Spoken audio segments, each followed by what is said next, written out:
جهزيها بقى تبقى جاهزة معاكي في الفريزر لوقت الزنقات وكمان لرمضان، وتبقى حلوة قوي لو انتي شغالة تطلعيها على طول وانتي جاية من الشغل كده تستخدميها على طول.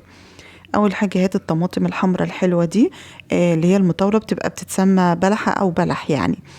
نقيها حلو كده، وبعد كده لو تحسي انها خضرة شوية سيبيها على الرخامة، رخامة المطبخ من بالليل، ويعني استعمليها تاني يوم المغرب مثلا تكون احمرت زيادة وطريت شوية.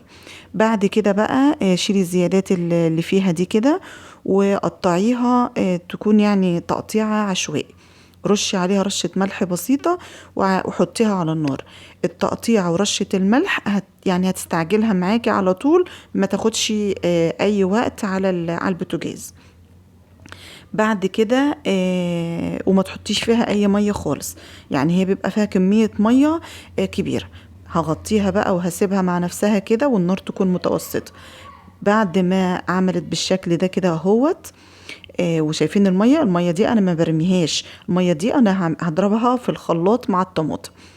ضربتها هي بقى، ولو انت حاسه ان الخلاط بتاعك مش بينعم الطماطم قوي، يعني صفيها. مش عايزه تصفيها ما تصفيهاش، دي حاجه ترجع لك انت. بعد كده بقى بعد ما ضربتها في الخلاط اهوت، انا بحب اسيبها يعني تبقى اعملها مركزه قوي، وعشان ما بقاش وقت الطبيخ اجيب معلقه الصلصه المعلبه واحطها، لا انا بحطها من دلوقتي. فالكميه ديت حطيت عليها علبتين صلصه من اللي هم الوسط دول، وكمان هحط معلقتين سكر. يعني عند الطبيخ لا تحطي صلصة تاني ولا تحطي السكر. وكمان بحط معلقة ملح، مش بحدقها، بس هي معلقة ملح كده تعادل معايا الطعم كله كده. هقلبها تندمج في قلب بعضها كده واسيبها لحد ما تستوي. بقت باللون الجميل اللي انتوا شايفينه ده كده، وبقت مركزة على حسب بقى الكمية اللي انت بتطبخيها. يعني انا مثلا لما باجي اعمل خضار مثلا بعمل نص كيلو، فكفاية عليها كبشتين ومش ملانين كمان صلصة، علشان هي زي ما قلت لكم مركزة. وهتبقى الكبشتين كتير لعلمكم كمان، يعني ممكن تعملي كيلو الا ربع خضار. برضو ما ننساش نعمل اكياس كبيرة علشان المحشي، او لو طبيخ كميته كبيرة يعني فاعملي في اكياس كبيرة بالشكل ده كده.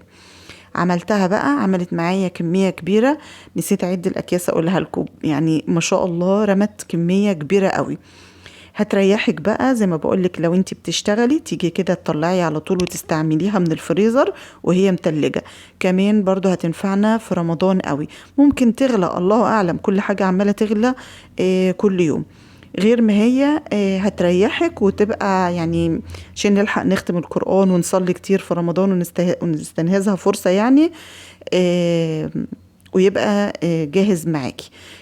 كمان هنبقى نعمل شوية حاجات برضو كده خضار من اللي هي خضار الموسم. يلا بألف هنا.